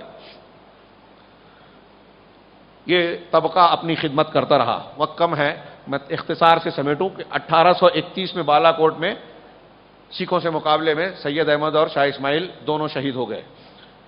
چند 100 مجاہدین بچے. ولی محمد پھلتی کو، ان کے حوصلے پست تھے، ولی محمد پھلتی کو امیر لشکر بنایا گیا عارضی طور پہ. اس کے بعد شاہ عبد الرحیم اور 1 2 لوگ بنے. اس کے بعد باقاعدہ مولانا عنایت علی، پھر مولانا ولایت علی، جو یہ صادق پور علماء خاندان تھے، جو سیدین کے شاگردان تھے. ان لوگوں کا طریقہ یہ تھا کہ یہ ولایت علی، عنایت علی اور ان کے متعلقین جو تھے، یہ ہندوستان کے گاؤں بستی دیہات جاتے تھے اور لوگوں کو توحید، اتباع سنت، دین کی بنیادی تعلیمات سکھاتے تھے. بعض دعات تو گاؤں میں جا کے شادی کر لیتے تھے اور وہاں رہنے کے بعد وہاں لوگوں کو دین کی تعلیم سکھاتے. کچھ خاص لوگوں کو صرف پتا ہوتا تھا کہ ان کا مقصد کیا ہے. دین کی صحیح تعلیم دیتے تھے، مٹی ہوئی سنتوں کو زندہ کرتے تھے، بیواؤں کی شادی کرنے کی کوشش کرتے تھے. شاہ اسماعیل اور سید احمد نے کیا. اپنی 60 سالہ گھر کی خاتون کو جو بیوہ تھی، 80 سالہ عبدالحی بڈانوی سے شادی کروائی کہ نکاح بیوگان کی تحریک ہم زندہ کرنا چاہتے ہیں. یہ طریقہ جو اسلام کی تعلیم ہے تو پہلے اپنے گھر سے شروع کریں. پھر اس کے بعد جو ہے یہ سلسلہ آگے بڑھتا ہے مولانا ولایت علی اور عنایت علی کے ساتھ میں. تو کئی جنگیں اور اس کی تفصیل کا موقع نہیں رہ گیا، مجھے افسوس ہے. بستی انہوں نے جس طریقے سے دعوت و تبلیغ کا کام انجام دیا ہے، آج ہمارے لیے نمونہ ہے اور ان کی محنتوں کوششوں کا نتیجہ ہے کہ آج ہم یہاں ہندوستان میں قرآن و حدیث کی دعوت کا کھلے طور سے، آزادانہ طور پہ افادہ اور استفادے کا عمل جاری رکھے ہوئے ہیں. ورنہ اس ہندوستان میں مدارس میں بھی حدیثیں نہیں پڑھائی جاتی تھی. کتب ستہ ہندوستان کے مدارس کے نصاب تعلیم میں داخل نہیں تھی. صرف جو ہے مشکات المصابیح کا ایک باب، باب الاعتصام بالکتاب و سنہ اور مشارق الانوار کا ایک باب پڑھایا جاتا تھا، وہ بھی تبرک کے طور پر. آگے معاملہ بڑھا. تو 1857 کی بات آ گئی. اس پورے پیریڈ میں 1831 سے لے کے 1857 کے درمیان بالا کوٹ کے واقعے کے بعد سے اس میدان میں انگریزوں کے خلاف ہندوستان میں مسلمانوں کو بیدار کرنے، ہندوستانیوں کی خدمت کرنے کے میدان میں جماعت اہل حدیث کے علاوہ کوئی موجود نہیں تھا. مولانا غلام رسول ماہر نے 3 کتاب، سرگزشت مجاہدین، جماعت مجاہدین، یہ جو لکھی ہے 3 کتابیں 1857 کے مجاہدین، یہ ضرور پڑھیے. اس تاریخ کا بہترین باب ڈاکٹر قیام الدین کی کتاب ہے. انگریزوں نے کئی کتابیں لکھی. بہرحال جب یہ قافلہ آگے بڑھا تو 1857 میں بھی ان کی کوششیں تھیں. ہمارے ہاں کیا مشہور ہے، اسکولوں میں پڑھایا جاتا ہے 1857 سے جنگ آزادی شروع ہوئی اور کارتوس کو وجہ بنایا جاتا ہے. میرٹھ میں یہ مئی 1857 میں جو ہے یہ تحریک کا ذریعہ یا بغاوت کا پھوٹ پڑنے کا ذریعہ ضرور بنا، لیکن اس کے پیچھے خاص طور سے مجاہدین کا ہاتھ تھا. مولانا ولایت علی نے مردان ریجمنٹ میں جو ہے لوگوں ہندوستانی سپاہیوں کو بھڑکایا اور دوسری کوششیں، محنتیں کی پورے ہندوستان میں. خود 1857 کی جب پورے ہندوستان میں مختلف موقعوں پر آگ بھڑکی تو دلی میں جو فتویٰ دیا گیا کہ انگریزوں کے خلاف جنگ لڑنا جہاد ہے، اس میں جن علماء نے دستخط کیے ہیں اس میں اکثریت اہل حدیث علماء کی تھی، جس میں شیخ الکل میاں نذیر حسین بھی شامل تھے. یہ میاں نذیر حسین کی خدمات الگ ایک موقع رکھتی ہے لیکن ٹائم نہیں ہے. 60 سال انہوں نے دلی میں بیٹھ کر درس حدیث دیا. 60 سال. اس دور کے جتنے بھی علماء بڑے بڑے بنتے تھے حدیث کے معاملے میں، سید نذیر حسین سے درس لیے بغیر نہیں بنتے تھے، چاہے وہ حنفی ہوں اہل حدیث ہوں. 60 سال درس دیا. تو ان لوگوں نے دستخط کیے. دلی میں بہادر شاہ ظفر نے جو فوج مقرر کی تھی، وہ تو قلعے میں بند تھے، اس کے جو سپاہی تھے جنرل بخت، وہ سیدین شاہ اسماعیل شہید کی فکر کے یعنی اہل حدیث تھے، جنہوں نے کمانڈنگ کی 1857 میں دلی کی فوج کی. اور دوسرے لوگ 1857 کے بعد میدان میں آئے، لیکن اکثر کا معاملہ ایسا تھا کسی کا رجواڑہ چھین گیا ہے، کوئی انتقامی جذبے کے تحت انگریزوں سے لڑ رہا ہے. لیکن اہل الحدیث یا ہندوستان کے مسلمان کتاب و سنت پر عمل کرنے والے دین کی خدمت کے لیے، ملک کی خدمت کے لیے بے غرض، بے مقصد، بے مطلب کے مطلب بغیر کسی فائدے کی غرض اللہ کے لیے یہ کام کر رہے تھے، دینی مقصد کے تحت یہ کام کر رہے تھے. ایسے بے لوث لوگوں سے انگریزوں کو شدید خوف تھا. اسی لیے انہوں نے صوبہ سرحد میں کئی مہمات بھیجی. درہ دب کی ایک مہم ہوئی جس میں انگریزوں کو بری طرح زد پہنچائی مجاہدین نے. کوہ سیاہ کی ایک ہوئی جس میں مجاہدین کو جو ہے نقصان پہنچا. جنگ امبیلا جو 1864 میں ہوئی، صرف 200-250 مجاہدین امیر عبداللہ کی قیادت میں، بڑے بڑے پٹھان دیکھ کر ہمت نہیں کر رہے تھے اور انگریزوں کی کئی ہزار کی فوج. اس جنگ کا حال لکھتے ہوئے غلام رسول ماہر کی تفصیلات پڑھیے تو حیرت انگیز معاملہ یعنی مسلمانوں کی جو بہادری کا مظاہرہ تھا. گھنٹوں دھول اڑتی رہی، انگریزوں کے دانت کھٹے ہو گئے صرف 200 مجاہدین کے سامنے، اور اس سے انگریزوں کو بہت نقصان ہوا. انگریزوں کو ان مجاہدین سے اتنا نقصان ہوا. نصیر الدین دہلوی ایک امیر تھے، ولی محمد کلتی کے ایک دو ولایت علی صاحب کے بعد میں. یہ 1864 میں 1839 میں افغانستان انگریزوں کی فوج گئی امیر دوست محمد کے خلاف میں، غزنی کے قلعے پر کو فتح کرنے. یہ 1000 کا لشکر لے کے اس کی مدد کے لیے گئے. اپنوں کی غداری کی وجہ سے وہ مسلمان تو ہار گئے وہ جنگ، لیکن راستوں میں انگریزی فوج کا کوئی آدمی بچا نہیں. ایک آدمی کو زندہ چھوڑا گیا صرف. یہ عجیب و غریب واقعہ ہے لیکن مشہور نہیں ہے، لیکن تاریخ کا زندہ واقعہ ہے اور اس کے ثبوت موجود ہیں. ایک آدمی کو زندہ چھوڑا کہ یہ لوگوں کی خبر پہنچائے.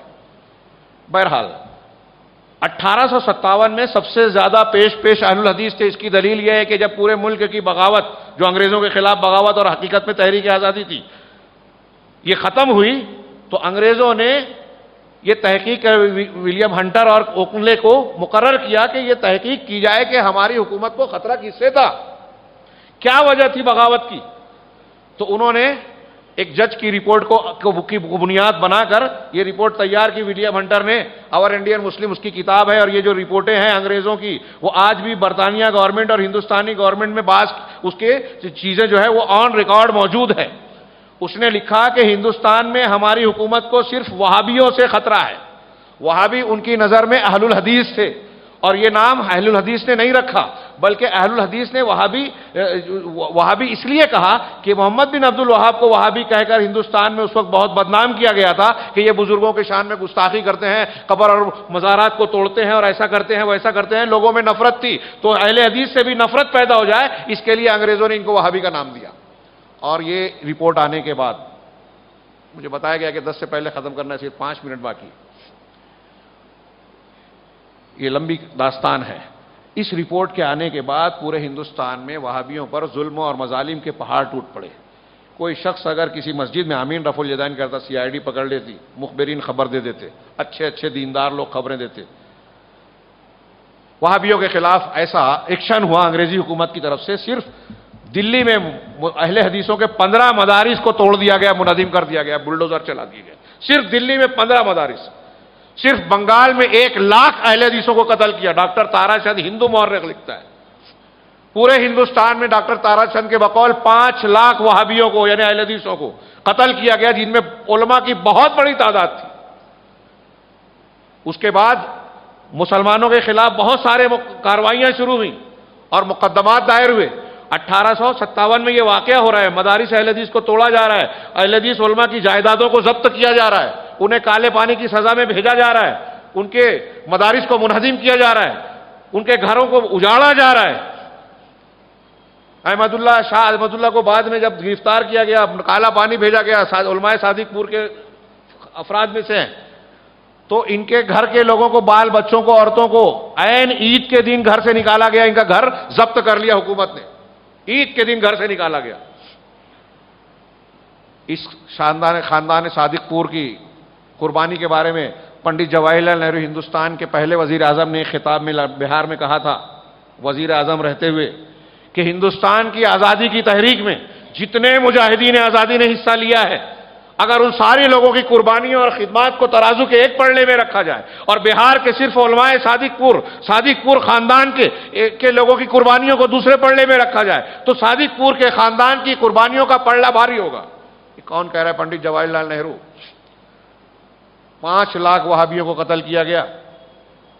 پھر جنگ امبیلا کے بعد مقدمات قائم ہوئے تو مقدمات میں بھی انہی کو پھنسایا گیا۔ دریائے شور عبور، انڈمان نکوبار میں جو لوگوں کو کالے پانی کی سزائیں دی گئی، اس میں سارے کے سارے تقریباً اہل الحدیث تھے۔ فضل خیر آبادی کا بریلوی حضرات بہت نام لیتے ہیں، اس کی تفصیلی تاریخ بیان کرے تو انہیں برا لگے گا، لیکن تاریخ میں یہ تفصیل موجود ہے کہ ان کو غلطی سے گرفتار کیا گیا تھا، ان کے بیٹے نے برطانیہ سے ان کی آزادی کا پروانہ بھی حاصل کر لیا تھا، لیکن جب وہاں پہنچا تو ان کی وفات ہو چکی تھی، جنازہ جا رہا تھا۔ وہاں جن علماء کو بھیجا جاتا ان سے گندگی اٹھوائی جاتی، ان سے چھوٹے چھوٹے کام کروائے جاتے، صاف صفائی کا، بیت الخلا کی صفائی کا، گھروں کو دور دور جنگل میں بنا کے رکھا جاتا، وہاں کی آب ہوا میں وہ لوگ بیمار رہتے، اکثر وہیں موت پا جاتے۔ خود احمد اللہ وہیں ایک لمبے عرصے کے بعد 30-40 سال کے بعد وفات پائی۔ انہی کے خاندان کے جب جنگ امبیلا کا واقعہ ہوا تو 1964 میں امبیلا کے ٹرائل قائم ہوا، یہ آن ریکارڈ سرکاری ریکارڈ میں موجود ہے۔ 9 لوگوں کے خلاف مقدمہ اور گرفتاری ہوئی، جس میں مولانا یحییٰ علی صاحب جو اسی صادق پور علماء کے خاندان کے تھے، شاہ عبد الرحیم اور 9 لوگ تھے، ان کو گرفتار کیا گیا۔ اس کی تفصیل پڑھی، آپ کی آنسو رک نہیں پائیں گے، کتنے مظالم ڈھائے گئے۔ 4x6 یا 4x4 جس میں سیدھے سے لیٹ نہیں سکتے تھے، ایسے کمرے میں ان کو رکھا جاتا تھا، 24 گھنٹے میں 1 مرتبہ کھولا جاتا تھا۔ ایک ایسا برتن گندا سندا جس میں کنکر ملا ہوا چاول کھانے کے لیے دیا جاتا، اور ایک برتن پیشاب پخانے کے لیے کہ اس میں پیشاب پخانہ کیجیے اور جب تک کھلے گا نہیں وہ بدلا بھی نہیں جائے گا، اسی میں آپ کو نماز بھی پڑھنی ہے۔ انہوں نے اجازت مانگی کہ ہمیں نماز کے لیے نکلنے کی اجازت دی جائے، نہیں دی گئی۔ پہلے ان میں سے 3-4 لوگوں کو پھانسی کی سزا سنائی گئی، مولانا یحییٰ علی، مولانا جعفر علی اور عبد الرحیم صاحب کو۔ یہ لوگ خوش نظر آئے، انگریزی افسران نے بتایا کہ پھانسی کی سزا سے یہ لوگ خوش ہیں۔ کہا اچھا، جس سے خوش ہو وہ سزا نہیں دی جائے۔ ان کو پھر انڈومان بھیجا گیا، امبالہ سے ملتان اور وہاں سے لاہور پیدل چلا کے بھاری زنجیروں میں لے جایا گیا، انتہائی۔ اور اس دوران ان کے اخلاق و کردار کی گواہی جب ان کو سزا دی جائے گی اور ان کو سزا سنائی گئی اور لے گئے، تو جو اس جیل کے غیر مسلم قیدی تھے، اس جیل کے جو نگراں تھے انگریزوں کے ملازمین، وہ رو رہے تھے کہ مولانا یحییٰ علی جیسا انسان ہم نے زندگی میں نہیں دیکھا، اتنا نیک، اتنا اچھا انسان۔ اس کی دعوت و تبلیغ سے کئی لوگوں نے اسلام قبول کیا، لیکن ان کو وہیں بھیجا گیا، وہاں بھی ان کی بڑی بری حالت میں۔ یہ سب بہت ٹھاٹ باٹ اور مالدار قسم کے لوگ تھے، مولانا ولایت علی، ان کے بیٹے عنایت علی، اس سرحد کے علاقے میں جب انگریزوں نے حلہ بولا 1857 کے بعد، تو وہ کھانے پینے کے لیے ان کے پاس اسباب موجود نہیں تھے، کئی دنوں تک بھوکے رہے، خون کی پیچش ہوتی تھی، اسی حالت میں وفات پائی۔ ایسے اگر ایک تفصیل بیان کی جائے تو حیرت انگیز طور پر، وقت ختم ہو گیا ہے میرا، میں یہ عرض کرنا چاہتا ہوں کہ 1857 کے بعد سب سے زیادہ مظالم ان پر ہوئے۔ تعلیم و تربیت کے میدانوں میں دیکھیں گے تو اہل الحدیث، قرآن و حدیث کی تعلیم دینے کے سلسلے میں آپ کو اہل الحدیث نظر آئیں گے۔ انگریزوں نے مسلمانوں میں اختلاف پیدا کرنے کے لیے مناظروں کا دور چھیڑا، یہاں جھوٹی نبوت پیدا کی، مرزا غلام احمد قادیانی کو نبی بنایا، اس نے ان کی خدمت کی، سناتن دھرمی علماء کو بلایا، انگریز پادریوں کو بلایا، ان تمام لوگوں نے اسلام پر حلہ بول دیا۔ ان کے مقابلے کے لیے سب سے آگے جو جماعت تھی، جس کے ارکان تھے، علماء تھے، وہ اہل الحدیث تھے۔ اللہ کے رسول کی شان میں گستاخی کرتے ہوئے رنگیلا رسول لکھی گئی، اس کا پہلا جواب اہل حدیث کے ایک فرزند ثناء اللہ امرتسری نے مقدس رسول کی شکل میں دیا۔ ستیہ رت پرکاش لکھی گئی، حق پرکاش کی شکل میں جواب دیا۔ مسیحیت نے کتابیں لکھی، اسلام اور مسیحیت کی شکل میں جواب دیا۔ زبانی مناظرہ، تحریری مناظرہ، مقابلہ جس طریقے کا ہوا، ہر محاذ پہ قرآن کی تفسیر لکھ رہے ہیں اہل الحدیث، حدیثوں کی تشریح لکھ رہے ہیں اہل الحدیث۔ ابو داؤد، سنن ابو داؤد، ترمذی، بخاری، مسلم، یہاں حدیث کی کتابیں پائی نہیں جاتی تھی، تو علامہ نواب صدیق حسن خان بھوپالی نے خود بخاری کی ایک شرح لکھی، تو فتح الباری جو ہے چھاپ کر یہاں کے مدارس میں، علماء میں، طلبہ میں مفت تقسیم کروائی۔ حدیث کا درس دینے مولانا عبد المنان وزیر آبادی جب وزیر آباد گئے، اندھے تھے، شاہ ولی شیخ الکل کے شاگرد تھے، ان کو لوگ مخالفت کرتے تھے کہ یہ بدعت کا رد کرتے ہیں، روزانہ جب رات میں سوتے نابینا تھے، ان کو جو ہے کھاٹ اٹھا کر صبح میں کوڑا کرکٹ پہ لا کے ڈال دیتے، جب بیدار ہوتے تو پریشان ہوتے، بدبو اور لوگوں کا آنا جانا، پوچھتے لوگوں سے، پوچھ پاچھ کے اپنی کھاٹ لے کر کسی طریقے سے مکان پر پہنچے۔ یہ حالت جب نواب صدیق حسن کو معلوم پڑی، جو بھوپال میں تھے، ان کو خط لکھا کہ ہمارے یہاں آ جائیے، ہم آپ کو عزت بھی دیں گے اور کام کے مواقع بھی دیں گے۔ عبد المنان وزیر آبادی نے ان کو جواب لکھا خط کا، ہمارے علماء حدیث کی قربانی کا اندازہ لگائیے۔ وہ کہتے ہیں کہ شاہ صاحب آپ کا جذبہ اچھا ہے، میں اس پر اللہ آپ کو جزائے خیر دے، ٹھیک ہے، اللہ اس کا بدلہ دے، لیکن میں یہ وزیر آباد میرا شہر ہے، اور اللہ تبارک و تعالیٰ نے جس شہر میں مجھے عالم بنایا، یہاں بھیجا ہے، تو میرے شہر کے لوگوں کی پہلی ذمہ داری ہے، اور کوئی نبی اپنی قوم سے اس وقت تک ہجرت نہیں کرا جب تک کہ حجت پوری نہیں ہو گئی، جب تک یہ یقین نہیں ہو گیا کہ اب یہ ایمان لانے والے نہیں ہیں۔ میں اپنی قوم اور اپنے شہر کے لوگوں سے ابھی نا امید نہیں ہوا ہوں، لہذا میں یہ نہیں چھوڑوں گا۔ کبھی فاقے سے گزرا وقت، شیخ الکل یا انہی کا بے ہوش ہو گئے، ڈاکٹر کو لایا گیا، پوچھا کیا بیماری ہے، ٹیک کیا، تو ان سے پوچھا کہ سچ سچ بتائیے کتنے دنوں سے کھانا نہیں کھایا؟ کہا ہفتے بھر سے ایک لقمہ نہیں کھایا۔ بہرحال باتیں بہت سی ہیں، وقت محدود تھا۔ میں عرض کرنا چاہتا ہوں کہ آپ جس میدان میں چاہیں گے، جس میدان میں دیکھیں گے، آپ کو علماء اہل حدیث صف اول میں نظر آئیں گے۔ یہ میں نے 2-4 نام لیے ہیں، مولانا ثناء اللہ امرتسری، آپ جس تحریک کو، یہاں تک کہ مولانا ابوالکلام آزاد جو آزادی کا پروانہ لانے والی شخصیت ہے، وہ خود بھی اہل الحدیث ہو گئے تھے، اگرچہ بریلوی خاندان کے تھے، اور ان کا تعلق عمرائے لشکر سے، مجاہدین کا یہ لشکر، مولانا ولایت علی، مولانا عنایت علی، نصیر الدین دہلوی، نصیر الدین بنگلوری، پھر اس کے بعد مولانا فضل حق خیر آبادی، اس میں ترتیب میں ایک آدھ نام چھوٹ سکتا ہے میرے، امیر نعمت اللہ، امیر رحمت اللہ، اور اس سے پہلے غازی عبداللہ، یہ لوگ مختلف دوروں میں امیر رہے، اور ہندوستان کی آزادی تک پاکستان کے ان علاقوں میں یہ عمارت موجود تھی۔ اور ہمارے پٹنہ میں جو ہے مولانا عبدالخبیر اور ابھی سمیع اللہ جعفری صاحب کا گزشتہ سال انتقال ہوا، اسی خاندان کے چشم و چراغ تھے، ان کے باقیات آج بھی موجود ہیں۔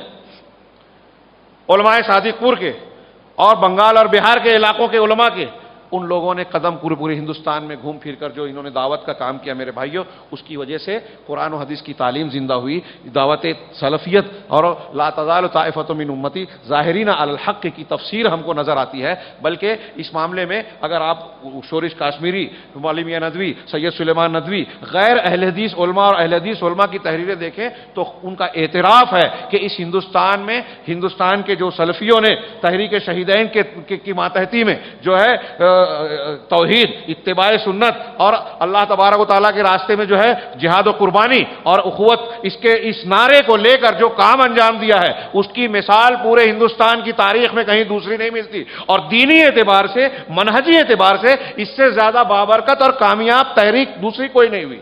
ہمیں حکومت نہیں ملی، یہ الگ بات ہے، لیکن اس تحریک کی کامیابی اور اس کے اثرات آج تک ہیں، اور ہندوستان میں آج جو برکتیں قرآن و سنت کی بدعت و خرافات کی مخالفت کی جو نظر آ رہی ہے، جو بھی برکتیں ہیں، اس اسلام اور اہل حدیث کی تحریک کی برکتیں ہیں۔ یہ کوئی میں مبالغہ نہیں کر رہا ہوں کہ ہندوستان اور پاکستان اور پورے خطے میں علماء اہل حدیث کی بے مثال قربانیوں کا نتیجہ ہے کہ آج مدارس میں قرآن و حدیث پڑھائی جا رہی ہے، مساجد میں دروس دیے جا رہے ہیں، بدعات کا ہم کھل کر رد کر رہے ہیں، قرآن و حدیث کی تعلیمات کی ترویج کر رہے ہیں، اپنے بچوں کی اس کے اعتبار سے تربیت کرنے کے اہل ہیں۔ لیکن افسوس کی بات یہ ہے کہ کیا یہ چیزیں آج ہمارے لیے آسان تو کر دی ہمارے اسلاف کی قربانیوں نے، کیا ہم اس کی قدر کر رہے ہیں؟ ہمارا جو حق ہے کہ ہم کو قربانی، اب جدید دور کے جو چیلنجز سامنے آ رہے ہیں، پھر سے سر اٹھا رہی ہے انکار حدیث، پھر سے قادیانی کھڑے ہو رہے ہیں، پھر سے میڈیا کی شکل میں مسلمانوں پر وہ مختلف قسم کے حملے ہو رہے ہیں، جھوٹی نبوتیں پیدا کی جا رہی ہیں، اور ہم آج دیکھ رہے ہیں ہمارے اسلاف نے، ہمارے علماء نے جو قربانیاں ادا کی ہیں، خاندان لکھوی ہو، خاندان غزنویہ ہو، خاندان ایسے کئی خاندان ہیں، درس دے رہے ہیں، ہاں پتہ چل رہا ہے کہ ان کے بیٹے کو قتل کر دیا گیا ہے، درس پورا کیا، اس کے بعد کہا کہ ٹھیک ہے کیا ہوا، کیسا کیا، انگریزوں نے قتل کیا، کوئی بات نہیں، کوئی غم نہیں ہے، اللہ کے راستے میں استعمال ہوا ہے۔ ایسے جذبات کے حاملین، وقت نہیں رہا، مجھے افسوس ہے کہ کچھ 5 منٹ اوپر ہو گیا، لیکن میں یہ عرض کرنا چاہتا ہوں آخری میں ایک لمبی بات کو 2 جملے میں عرض کرنا چاہتا ہوں کہ یہ ہماری تاریخ ہے جس پر ہم فخر کر سکتے ہیں، لیکن یہ ہمارے لیے شرم کی بات ہے کہ ہمارا کردار ہماری تاریخ سے جڑا ہوا نہیں ہے، ہم اپنے اسلاف کی قربانیوں سے واقف نہیں ہیں، ہم اس کو جاننے کے خواہاں بھی نہیں ہیں۔ ان کی قربانیوں کے نتیجے میں آج ہم سچے مسلمان یا آج سچا دین زندہ ہے، لیکن کیا ہماری اولاد ہمارے بارے میں یہ کہہ سکتی ہے، ہماری اگلی نسل، کہ ہمارے باپ دادا نے ویسی ہی قربانی دی جیسے ان کے اسلاف نے کی تھی؟